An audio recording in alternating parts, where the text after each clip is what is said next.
mereka yang ditolak cintanya lalu ngiris-ngiris lengannya sendiri. Ada banyak hal kejadian-kejadian yang secara sporadis dan parsial sering kemudian viral. Tapi kita tidak pernah mengkajinya dari sudut kesehatan mental. Kita lebih sibuk kepada penanganan kasusnya. Tidak dibedakannya coverage BPJS antara kesehatan mental dengan kesehatan fisik itu menunjukkan ketidakberpihakan menurut saya. Dan kalau mau melihat betapa pemerintah berpihak atau tidak kepada satu isu, tentu harus dilihat seberapa banyak duit disalurkan di isu itu. Berapa banyak puskesmas yang punya psikolog. Bahkan rumah sakit, layanan jiwa ya, poli jiwanya itu tidak. Berapa banyak provinsi yang punya lebih dari satu rumah sakit jiwa? Nggak banyak. Nggak banyak. Itu juga menunjukkan ketidakberpihakan. Jadi memang harus diakui belum menjadi prioritas karena tidak terbangun awareness gitu. Tapi kan di Indonesia sebelum orang lari-lari telanjang belum disebut bermasalah mental. Nunggu betul-betul ODGJ baru dianggap bermasalah. Kalau sudah mulai menyerang, menunjukkan itu baru danger. Tapi kalau enggak diam-diam saja mengakhiri hidup baru kemudian padahal kita merasa itu penting ya.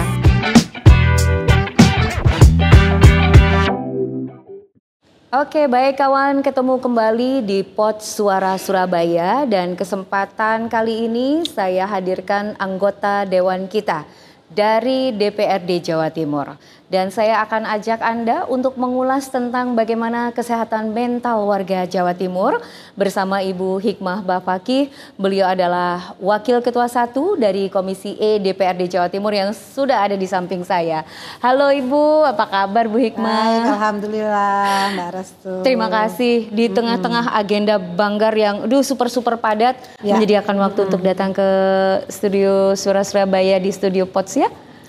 Ya harus dong, karena kita berteman dengan media untuk menyuarakan banyak hal. Dan kita anggap kawan-kawan media ini instrumen yang penting untuk membangun knowledge publik ya, masyarakat kita agar mereka lebih well informed, lebih memahami banyak informasi penting.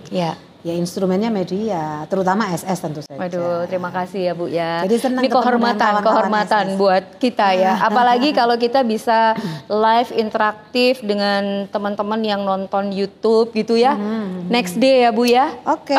Dengan senang hati. Ini janjian loh. Soalnya saya kalau ngobrol sama anggota dewan itu selalu bahagia karena suara-suara dari publik. Karena kebetulan beliau itu dari Dapil 6 Malang Raya.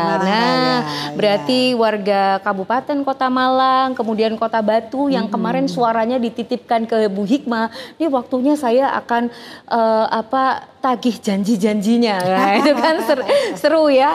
Oke, tapi biasanya setahu saya Bu Hikmah sebelum ditagih beliau sudah melakukan dulu. Amin, mudah-mudahan begitu. Itu amanah ya Bu ya. Oke, Bu, ini kita bicara masalah kesehatan mental. Jadi maaf ya, tidak banyak orang yang atau media yang menulis atau memberikan banyak perhatian tentang kesehatan mental karena perhatian kita itu masih pada sisi kesehatan fisik. Padahal kalau kita lihat dari data yang ada selepas dari COVID-19 itu kasus-kasus kesehatan mental itu naik. Jadi saya mengambil data terutama pasca pandemi di Survei Kesehatan Indonesia 2023 itu menunjukkan kalau 2% penduduk usia 15 tahun ke atas di Indonesia punya masalah kesehatan jiwa dengan prevalensi tertinggi ada di kelompok usia 15 sampai 24 tahun, terutama perempuan. Mereka yang tidak bekerja dan tinggal di perkotaan. Nah, kemudian juga banyak kasus yang terjadi. Mohon maaf ya, kawan, ini kasus tentang kasus-kasus bunuh diri. Kemudian fenomena yang baru-baru ini terjadi soal apa ini orang ini ada gangguan jiwa apa sampai bisa incest. Bisa ada fantasi sedarah, ada ya Allah macam-macam begitu ya Bu ya. Jadi ini mengundang keprihatinan kita. Nah, Bu Hikmah, ini yang lagi rame di media sosial soal fantasi sedarah ya. Ibu juga memberikan perhatian itu? Tentu dong. Oke, boleh memberikan sedikit pandangan tentang apa sebenarnya fenomena yang terjadi ini Bu? Soal incest dulu ya. Ya Bu. Di 2023, kebetulan saya punya kantor layanan, nama generiknya kantor layanan yang melayani perempuan dan anak korban kekerasan. Nama yayasan saya Kopatara, Komunitas Pelindungan Perempuan dan Anak Nusantara di Malang. Nah, di tahun itu 2023 itu di Januari kita mendampingi 3 anak yang diperkosa oleh bapak kandung dalam tempo yang lama. Bapak kandung. Aduh, Bu. Sebelumnya berkali-kali dengan bapak tiri ya, tidak sedarah tapi serumah tentu saja. Tapi ini yang bapak kandung ini seksi karena di triwulan yang sama. Di awal tahun 2023 kita dampingin dari 3 anak itu salah satu hamil. Dan yang hamil ini sejak 9 tahun diperkosanya oleh bapaknya sebelum dia haid, setelah ibunya meninggal dunia. Jadi yang kayak gini terjadi dan saya heran kenapa kita tidak menganggap kesehatan mental ini penting. Padahal secara sporadis ketika terjadi case, ya, bunuh diri kah, orang membakar diri kah, bunuh diri bareng-bareng serumah karena nggak bisa bayar ini itu, atau anak-anak yang karena nggak bisa menyelesaikan skripsi lalu terjun dari lantai sekian kampusnya, atau mereka yang ditolak cintanya lalu ngiris-ngiris lengannya sendiri. Ada banyak hal kejadian-kejadian yang secara sporadis dan parsial sering kemudian viral. Tapi kita tidak pernah mengkajinya dari sudut kesehatan mental. Kita lebih sibuk kepada penanganan kasusnya. Nah, kita tidak pernah berita bertanya yang diheboh-hebohkan gitu ya Bu ya. Jadi kalau ada kejadian-kejadian seksi macam itu Mbak, jangan khawatir. Pejabat-pejabat pada pengen datang, pada pengen mengadvokasi, cari panggung, becek, istilah saya becek ya, ngapunten ya. Semua cari panggung, mau LSM, mau ini, semua turun tangan. Mereka yang tidak pernah turut serta dalam membangun sistem untuk menangani perempuan dan anak korban kekerasan tiba-tiba turun karena panggungnya lagi viral, lagi seksi gitu ya. Dan setelah itu selesai. Ketika ini sudah tidak lagi viral, hilang sudah perhatian kita, tidak pernah lagi dipertanyakan bagaimana nasib korban, bagaimana kemudian rehab, resos yang mereka terima. Atau yang lebih spesifik dan penting dan substantif lagi, sesungguhnya mentality ya dari mereka-mereka yang punya kecenderungan kayak gini ini seperti apa. Yang kita contohkan tadi yang berat-berat Mbak, yang paling sederhana.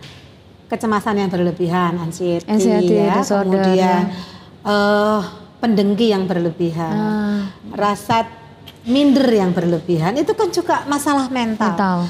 Dan itu akan berakibat dalam jangka panjang kepada orang-orang di sekitar yang pengidap.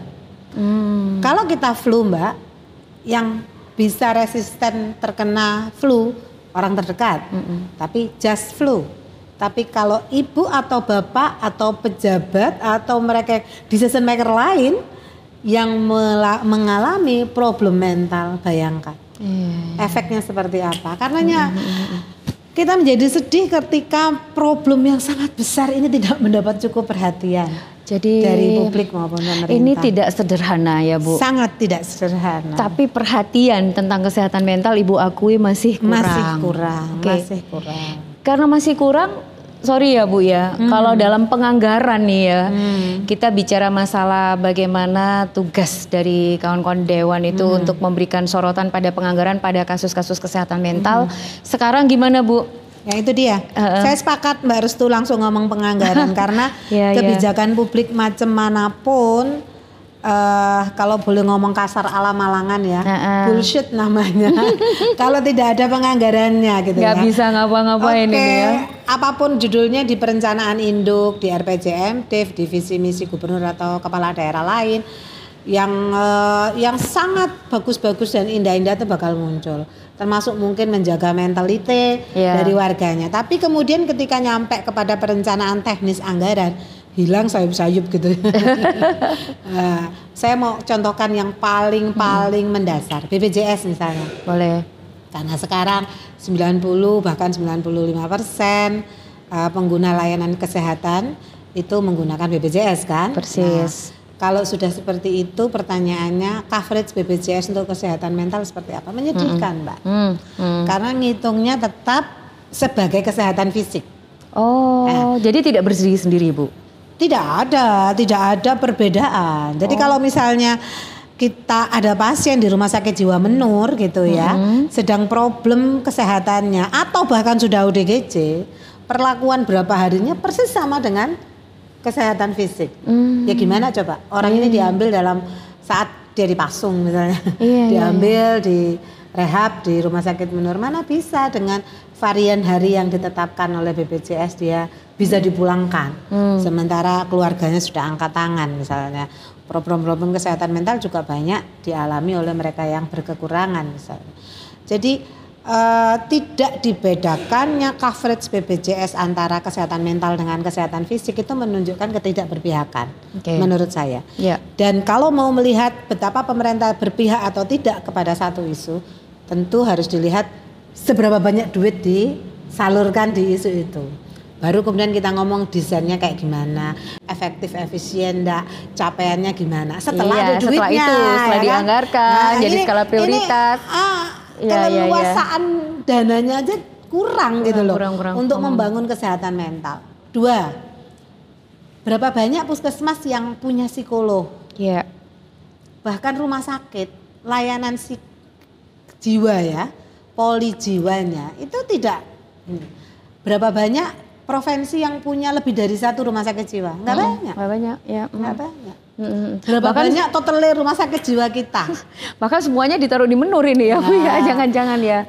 Itu juga menunjukkan ketidakberpihakan. Jadi memang harus diakui belum menjadi prioritas karena tidak terbangun awareness gitu. Bahwa ini sesuatu yang bisa menjadi bom gitu kan.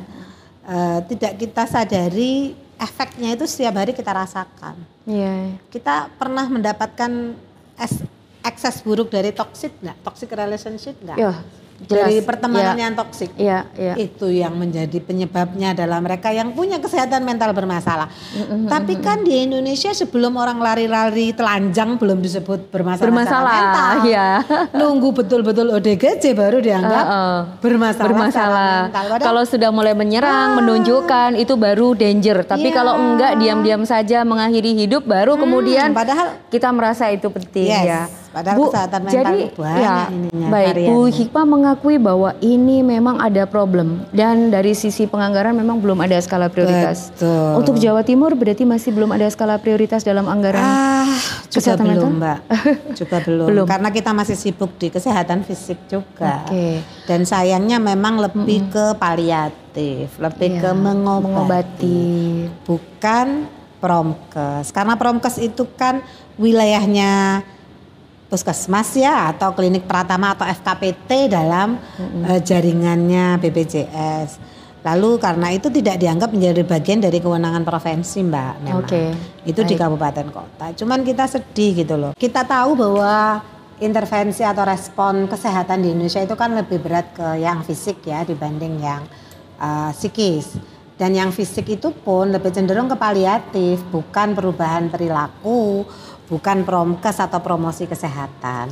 Kalau misalnya heavy-nya di promosi kesehatan, itu akan juga menunjang kesehatan mental. Misalnya nih, masyarakat dibiasakan untuk lifestyle-nya itu germas gitu ya. Gerakan masyarakat hidup sehat. Nah, bergerak, merelaksasi otot itu kan memunculkan hormon endorfin dan sebagainya yang bikin kita bahagia gitu sebetulnya. Memperbanyak oksigen masuk ke tubuh itu juga bikin kita bahagia misalnya. Artinya semua program-program yang mengarah kepada promosi kesehatan, membangun lifestyle yang bagus dan perubahan perilaku, mencuci tangan pakai sabun di air mengalir, tidak merokok, tidak minum minuman keras, makan makanan bergizi, berseimbang, makan buah dan sayur, itu menunjang kesehatan mental. Tapi coba kita lihat, anggaran-anggaran untuk itu tidak sekuat untuk yang paliatif gitu. Jadi kita itu lebih heavy, lebih bingung kalau misalnya muncul demam berdarah, ya kan, HIV/AIDS meningkat, gitu. Kemudian apalah begitu kan? Itu yang kita lebih khawatir dibanding yang bagaimana menciptakan gaya hidup masyarakat lebih sehat. Bagaimana kemudian puskesmas sebagai FKPT atau rujukan pertama itu punya peran lebih aktif untuk menjadikan orang bergaya hidup sehat dengan mendatangi langsung komunitas-komunitas, menguatkan usaha kesehatan sekolah, kegiatan di pesantren dan komunitas lainnya itu kan enggak. Betul. Itu juga sekali lagi dari aspek desain. Saya kan tadi ngomong ada desainnya duitnya dulu. Desainnya gimana kan benar, gitu ya. Baru kemudian capaiannya. Jadi kita meneliti anggaran itu step by step. Oke. Ya. Nah, jadi kalau dari teman-teman DPRD sendiri gimana Ibu untuk mendorong supaya isu ini juga mendapatkan perhatian lebih? Iya. Itu memang awareness ini menciptakan dan ininya rodok ruwet ya.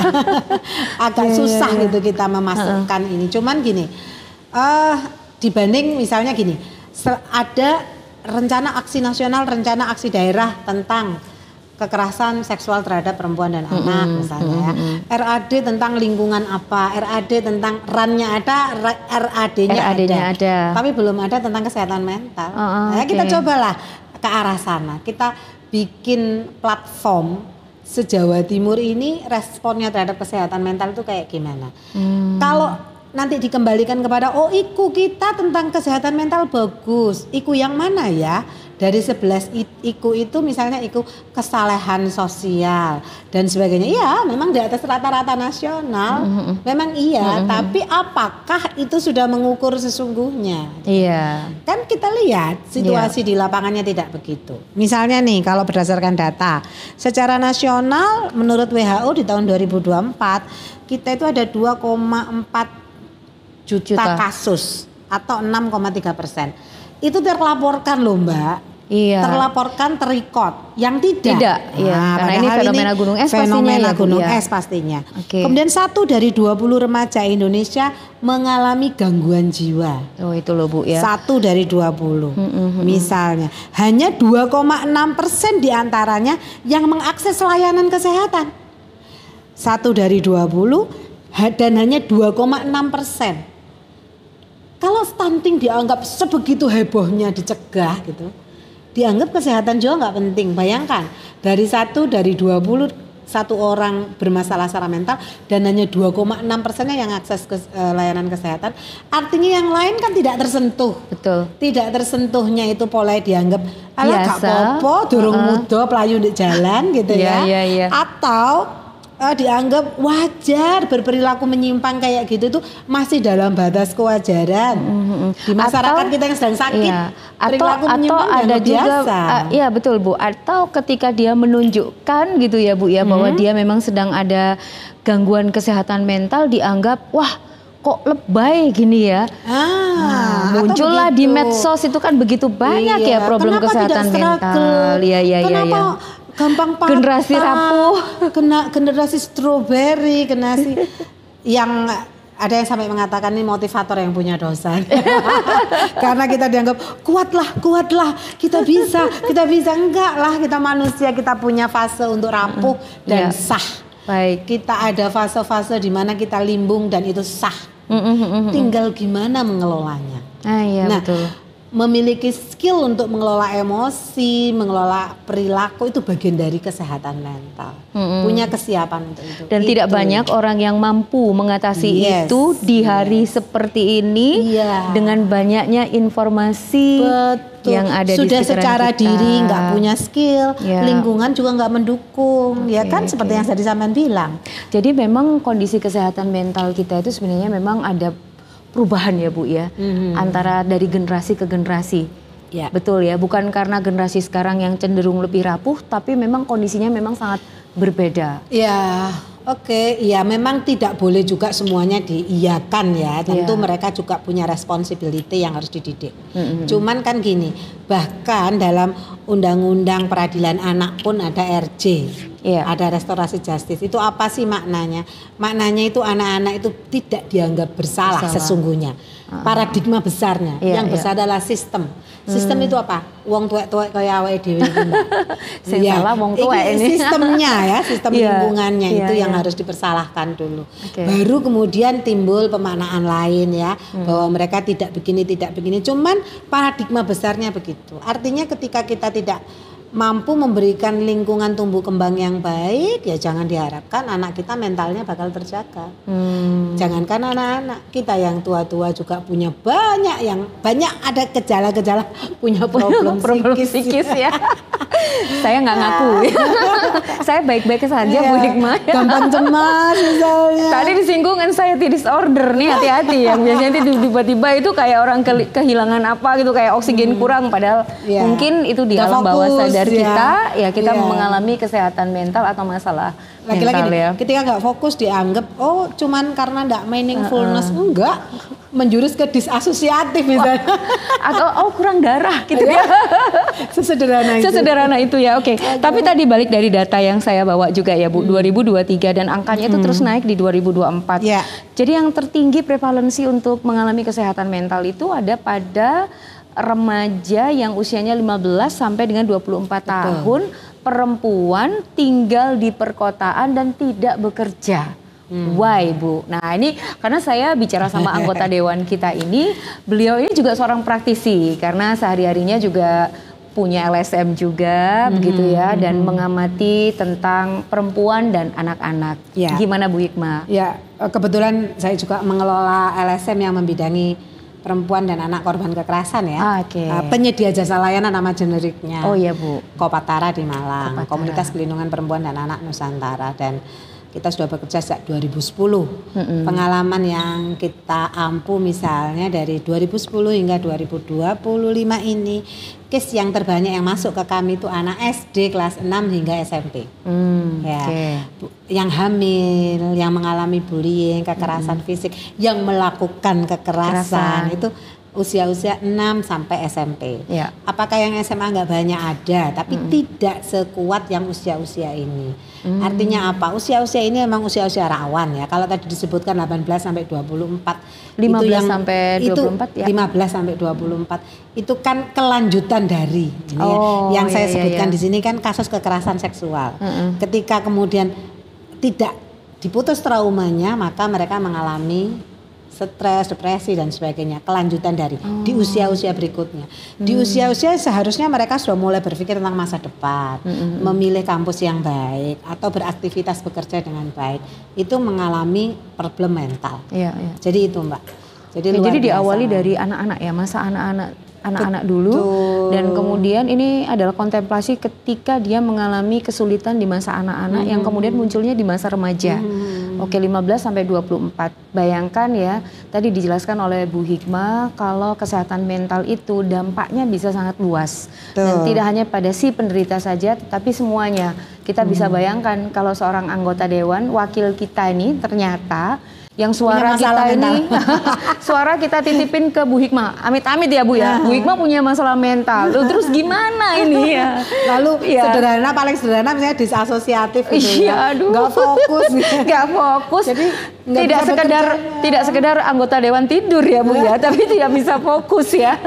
Atau yang butuh validasi, maaf ya. Manusia sekarang itu butuh validasi. Ya. Tadi kan disebutkan perempuan. Kalau secara teori sebetulnya bukan perempuan secara teori mestinya ya. Karena hormon perempuan ini membuat mereka lebih struggle sesungguhnya. Tapi kalau datanya begitu mungkin karena tekanannya lebih ya. Tidak bekerja di perkotaan, usia 15 sampai 24 itu terbanyak di Indonesia. Yaitu memang ngomongnya adalah tekanan. Karena tekanan di varian segmen tadi itu sangat tinggi. Mengapa di perkotaan, di masyarakat rural atau perdesaan kan lebih lambat ya gaya hidupnya, lebih santai. Slow living yang sekarang lagi heboh-hebohnya. Kita pengen ya slow living tapi nggak bisa. Slow living hari gini slow living ya Bu ya. Banyak tuntutan. Tapi pengen loh slow living benar harus tuh. Betul. Tapi gini juga ya Bu, Ibu tadi sempat menyampaikan soal ODGJ ya Bu ya. Jadi Jawa Timur itu masih tinggi kasus ODGJ dan masih banyak yang dipasung gitu Bu. Betulkah seperti itu kalau dari hasil di bawah rata-rata nasional sih ya Mbak, di bawah rata-rata nasional dan penanganannya juga sudah lumayan baik. Hanya gini, lagi-lagi kepada coverage BPJS itu ya kan satu. Yang kedua kita sampaikan, Menur tidak akan menolak. Sekalipun BPJS memutus, Menur tetap kita minta untuk menangani. Hanya kan gini, jangka panjangnya untuk mereka pulih itu gimana? Kan harus dibedakan ya Mbak. Makanya untuk segala macam kasus kesehatan mental itu kan harus ada asesmen dulu ya, harus ada diagnosis dulu. Apakah mereka cukup selesai dengan psikolog, terapinya, atau harus psikiatri dan minum obat-obatan. Itu kan kalau gejalanya sudah neuropsikologis, sudah merusak otak-otak, bagian otak-otak kita itu kan tetap membutuhkan obat-obatan. Nah, yang kayak gini kan juga harus dipikirkan. Pengobatan jangka panjangnya membutuhkan lingkungan keluarga, dukungan sosial istilahnya ya. Dukungan sosial yang baik. Karena obat macam apapun, ketika dukungan sosial tidak baik, mereka yang sudah mengidap masalah mental ini juga susah untuk sembuh. Apalagi juga ada faktor genetiknya juga ya. Ada faktor genetik, ada faktor karena lingkungan, dan lingkungan di dalamnya ada tekanan kerja, ada problem sosial yang lainnya. Jadi harus kita pilah-pilah Mbak, harus kita pilah-pilah. Terutama bagi yang tidak mampu. Kalau masalah mental ini diidap oleh mereka yang mampu, ya silakan ditangani dengan keuangan sendiri. Tapi kalau tidak mampu Mbak, di Menur itu banyak loh Mbak anak-anak menjadi bermasalah mentalnya karena kecanduan game online, kena bullying, tertinggi sih kena bullying. Kena bullying itu tertinggi. Menjadi pasiennya Menur. Baru kemudian judul dan sebagainya. Itu setiap tahun bertambah angkanya, bukan berarti memang sedang gawat begitu. Saya anggap begini, setiap masalah yang ditangani dengan baik pasti memunculkan angka. Jadi kita jangan membacanya keliru ya. Pemirsa, bahwa kita beranggapan ketika angka tertentu muncul, prevalensi HIV AIDS misalnya, atau nanti prevalensi kesehatan mental itu muncul tinggi, itu kita anggap itu berarti parah. Tidak begitu. Ketika muncul kan berarti dilaporkan. Ada temuan. Nah, ditemukan itu berarti ada penanganan. Justru harus jadi problem ketika kok daerah ini biasa-biasa saja, nggak ada temuan. Misalnya ada kabupaten tertentu di Madura, mohon maaf ya menyebut kabupatennya, menyebut daerahnya, yang angka kekerasannya nihil atau minim banget di simponi, di instrumen. Layak kita curiga, benar tak? Jangan-jangan nggak dilaporkan ya. Tidak dilaporkan karena orang tidak merasa safe untuk melaporkan. Karenanya harus bijak juga melihat angka. Bagi saya jangan pernah takut untuk memunculkan angka, karena dengan memunculkan angka itu kita punya database untuk mengira-ngira respon seperti apa yang harus kita lakukan. Ini mudah-mudahan disimak oleh siapapun yang punya kewenangan untuk membuat kebijakan, terutama di kabupaten kota. Jadi biasanya ketika angka tinggi itu kan yang was-was itu kan kepala daerahnya. Waduh kok saya disorot, gitu akhirnya ditutup-tutupin. Kemudian media juga menganggap ini berarti ada sesuatu yang prestasi buruk.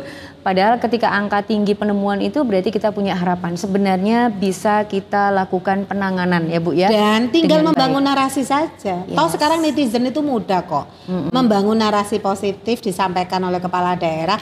Justru karena kami tangani maka ini muncul. Nah itu yang benar. Yang salah gini Mbak, angkanya besar nggak ada respon. Loh terus kemana pimpinan daerahnya? Bu ini kan juga tantangan ya. Gimana sih sebenarnya mendorong literasi tentang kesehatan mental ya kan. Ini sekolah juga mesti harus disadarkan. Tadi Ibu mengatakan kalau ada banyak pihak, terus mendorong regulasi yang ada dan seterusnya. Kita pengen ada langkah yang konkret gitu ya Bu ya. Kira-kira seperti apa? Jadi ya harapannya 2025 ini ada sesuatu yang benar-benar kita dorong kesehatan mental. Mesti harus mendapatkan porsi yang besar ya Bu ya. Silakan. Porsi perhatian. Porsi perhatian. Jangan anggaran ya Bu. Iya. Atau gini aja lah. Jangan dianggap bahwa satu-satunya cara untuk keluar dari masalah ini adalah kita minta pemerintah untuk hadir. Enggak. Itu hanya secuil. Secuil variabel penyelesai masalah. Dan variabel terbesarnya? Masyarakat, diri kita sendiri. Karena itu habitasi, perubahan perilaku, perubahan gaya berpikir, ya itu saja kan. Berarti kan tergantung ke kita juga. Ya. Pertama diri kita, unit terkecilnya keluarga, bagaimana ketahanan keluarganya. Lalu di sekolah sebagai komunitas berikutnya, sama dengan orang tua, guru-guru mau mata pelajaran, pegang mata pelajaran apapun, mestinya punya basic untuk memahami tumbuh kembang anak misalnya, ya kan? bagaimana tumbuh kembang anak seperti apa itu guru harus punya. Ya. Jadi mau guru matematika, mau guru apa, dia juga harus belajar psikologi mestinya, punya basic itu. Karena dia akan mendekati setiap anak di bidang studi yang diampu dengan keunikan dari setiap anak itu. Misalnya di sekolah kayak gitu. Di masyarakat, kita kan suka menganggap anak-anak yang bermasalah sebagai sampah masyarakat. Dan karena stigma itu semakin menguatkan lah mereka yang di labeling. Maka harus diubah lagi pemahaman kita, awareness kita untuk penerimaan sosial. Ya, penerimaan sosial ini penting karena tanpa itu tidak ada kesakitan sosial yang bisa disembuhkan. Kalau kita ngejudge, kalau kita melabeling, berarti kita memperkuat misbehave-nya gitu ya, perilaku buruk dari yang bersangkutan. Jadi agak keluar-keluar istilah psikologinya Mbak, karena sedang S3 psikologi ini. Gitu ya. Semoga sukses ya Bu ya, segera selesai. Segera selesai ya. Amin. Jadi ini memang program-program yang sudah dijalankan oleh pemerintah provinsi kan juga ya cukup banyak ya Bu ya. Jadi kayak misalnya kayak layanan, ada hotline-hotline untuk konsultasi dan seterusnya seperti itu ya Bu ya. Jadi sepanjang Ibu mengevaluasi program yang sudah diinisiasi oleh Pemprov, bagaimana kira-kira hasilnya ya Bu? Untuk kesehatan mental sekali lagi belum cukup menggembirakan. Belum cukup menggembirakan, oke. Cita-cita dan kami nggak menganggap itu utopis ya, tapi sudah pernah beberapa kali kami sarankan. Bisa nggak ya di setiap puskesmas itu ada psikolog gitu ya.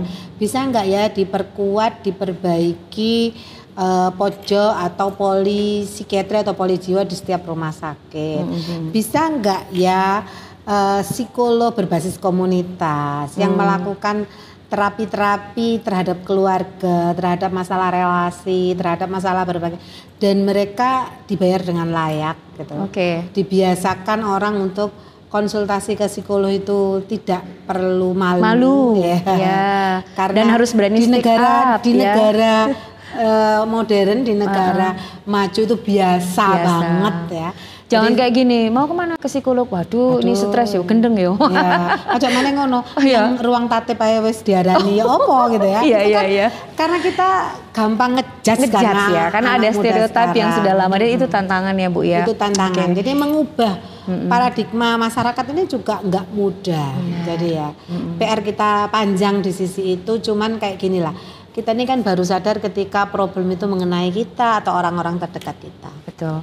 Terakhir pertanyaan dari saya nih Bu Hikmah. Jadi kalau ada satu hal yang ingin Anda ubah secara sistemik begitu ya Bu ya, terkait dengan penanganan kesehatan mental, kira-kira apa itu Bu?